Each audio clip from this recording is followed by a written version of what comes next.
બનાસકાંઠાથી સમાચાર મળ્યા છે કે પાલનપુરથી ગાંધીનગર સુધી જાતિના દાખલાની માંગ સાથે નીકળેલી આદિવાસી સમાજની પદયાત્રાને છાપી ખાતે પોલીસ દ્વારા મંજૂરી ન હોવાના કારણે અટકાવવામાં આવી છે। એલસીબી, છાપી અને વડગામ પોલીસનો મોટો કાફલો સ્થળ પર ખડકાયો હતો, ત્યારે ધારાસભ્ય કાંતિભાઈ ખરાડીએ મંજૂરી કે દાખલા મળ્યા વગર ત્યાંથી ન હટવાની સ્પષ્ટ ચીમકી ઉચ્ચારતા પદયાત્રા અટકતા આદિવાસી સમાજમાં ભારે રોષ જોવા મળ્યો છે।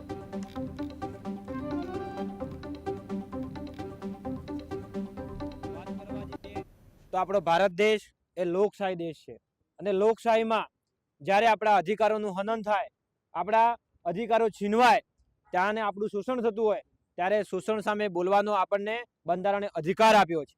સરકાર કોઈ એવા નિર્ણય લે ત્યારે કોઈ સમાજ, કોઈ સમુદાયના હક કે અધિકાર પર તરાપ મારવામાં આવે ત્યારે એની સામે બોલવાનો, એની સામે પદયાત્રા કરવાનો બંધારણે અમને અધિકાર આપ્યો છે। પણ આ બેરી લૂલી આંધળી સરકાર અનેકવાર રજૂઆતો કરવા છતાં અમારી રજૂઆત સાંભળી નહીં। સૌથી પહેલા તો નવાઈની વાત એ છે કે અમીરગઢ હોય, દોતા હોય કે હળાદ હોય, બહુ લાંબા ટાઈમથી આદિવાસી દાખલાઓની જરૂર હતી। ત્યારે મામલાદાર હોય, પ્રાંત હોય, કલેક્ટર હોય, એકાદ વર્ષથી ઓછામાં ઓછા મહિને અથવા તો 2 મહિને આવેદનપત્ર આપવામાં આવ્યા, પણ તો છતાં નિરાકરણ ના આવ્યું અને વારે ઘડીએ કહેવામાં આવ્યું કે અમારા અંડરમાં નથી, ગુજરાત સરકારની અંડરમાં આવે છે, એટલા માટે ત્યાં સુધી રજૂઆત કરવી હોય। ત્યારે ગાંધીનગર જવા માટે અમને એટલો બધો શોખ બી નહોતો કે અહીંયા વર્ષોથી દાખલા મળતા હતા ને આદિવાસીઓએ ગાંધીનગર જોયું પણ નહોતું, આજે પણ જોવા તૈયાર નથી।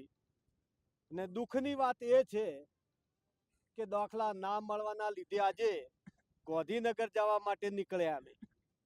એટલા માટે નવાઈની વાત કહી રહ્યો છું કે એક ધારાસભ્ય તરીકે દોતાનો ધારાસભ્ય નહોતા, આખા ગુજરાતના ધારાસભ્ય તરીકે કાંતિભાઈએ લેટર આપ્યો છે, કોઈ પાર્ટીનો લેટર નહોતો આપ્યો।